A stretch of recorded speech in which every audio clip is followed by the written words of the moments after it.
Hello, എല്ലാവർക്കും നമസ്കാരം. പത്രമാറ്റിൻ്റെ ഇന്നത്തെ എപ്പിസോഡിലേക്ക് എല്ലാവർക്കും സ്വാഗതം. നയനെ, എങ്ങനെയുണ്ട് മോളെ? ഇപ്പോൾ കുഴപ്പമില്ല ചേച്ചി. അമ്മ എന്താ ചേച്ചി? അമ്മായി നടന്നു തുടങ്ങി. നീ മണ്ടിയാ, മരമണ്ടി. നീ എന്ത് നല്ല കാര്യം ചെയ്താലും നിൻ്റെ അമ്മായിയമ്മ നിന്നെ അംഗീകരിക്കാൻ പോണില്ല. പിന്നെ നീ എന്തിനാ മോളെ നിൻ്റെ ശരീരം കീറി മുറിച്ചത്? അങ്ങനെയല്ല ചേച്ചി. എന്നെങ്കിലും എൻ്റെ അമ്മായിയമ്മ എന്നെ അംഗീകരിക്കുമെന്ന് എനിക്കറിയാം.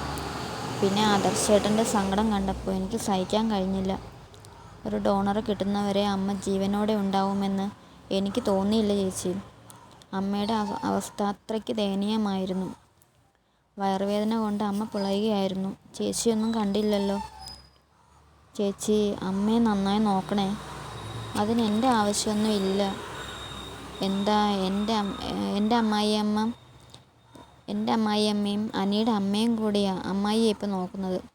അല്ലെങ്കിലും ഞാൻ അടുത്തേക്ക് ചെല്ലുമ്പോൾ നിൻ്റെ അമ്മായിയമ്മയ്ക്ക് കലി കയറും. ഈ അവസ്ഥയിൽ ഞാനങ്ങോട്ട് പോവാത്തതല്ലേ മോളെ നല്ലത്? ശരി ചേച്ചി, ചേച്ചിയുടെ ഇഷ്ടം പോലെ ചെയ്.